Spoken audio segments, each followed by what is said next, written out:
Welcome back to study with smart one. Friends, आज के इस वीडियो में देखेंगे भारतीय संविधान के भाग 2, जिसमें कि नागरिकता सिटीजनशिप के बारे में दिया हुआ है।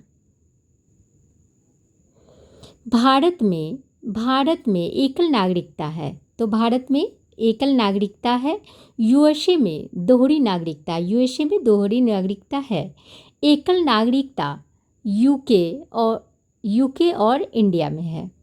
भारत में निवास करने वाले में 2 लोग हो सकते हैं, एक भारतीय नागरिक और दूसरा हो गया आपको विदेशी नागरिक। नोट: अनुच्छेद 15, 16, 19, 29 और 30 संबंधित मौलिक अधिकार केवल भारतीय नागरिक के पास हैं। भाग 2 में है आपको आर्टिकल 5 से लेकर 11 तक। भाग 2 में आर्टिकल 5 से 11 तक है। आर्टिकल 5 संविधान के निर्माण के प्रारंभ में नागरिकता मूल निवासी। आर्टिकल 6 में है पाकिस्तान से भारत आए लोगों के लिए नागरिकता। आर्टिकल 7 में है भारत से पाकिस्तान जाकर पुनः वापस भारत आने वाले लोगों के लिए नागरिकता। आर्टिकल 8 में है आपको भारतीय मूल्य के वैसे लोग जो विदेशों में रहते हैं।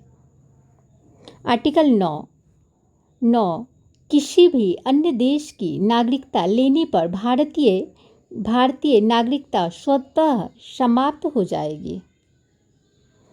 आर्टिकल 10 नागरिकता की निरस्तता। आर्टिकल 11 है क्या? तो नागरिकता संबंधी कानून बनाने का अधिकार संसद के पास है।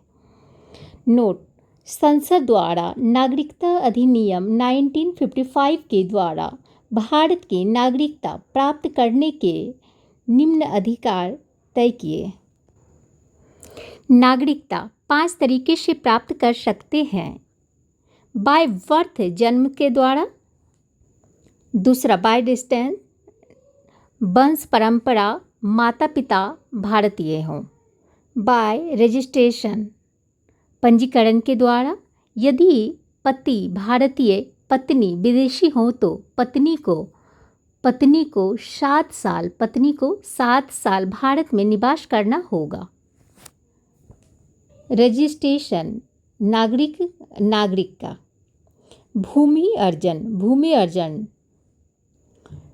अर्जन किसी क्षेत्र जीतने पर उस क्षेत्र के निवासी भारतीय होंगे। पांडिचेरी जैसे हो गया, एग्जाम्पल हो गया वो पांडिचेरी फ्रांस से, गोवा पुर्तगाल से। देशीकरण कोई भी विदेशी नागरिक के लिए भारतीय बनने का प्रावधान। नागरिकता अधिनियम 1955 संशोधन।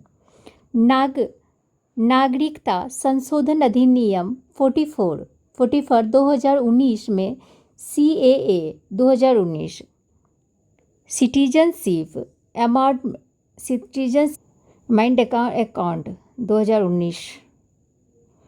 12 दिसंबर 2000 को ये पब्लिश कर दिया। 10 जनवरी 2020 को लागू हो गया। नोट: बांग्लादेश, अफगानिस्तान तथा पाकिस्तान BPP से 13 दिसंबर 2014 से पहले भारत आए अल्पसंख्यक समूह हिंदू, जैन, बौद्ध, सिख, पारसी, ईसाई को अवैध प्रवासी नहीं माना जाएगा। अतः 2014 से लेकर 19 तक 5 साल तक निवास करने होंगे, तभी नागरिकता मिलेगा, यही शर्त था।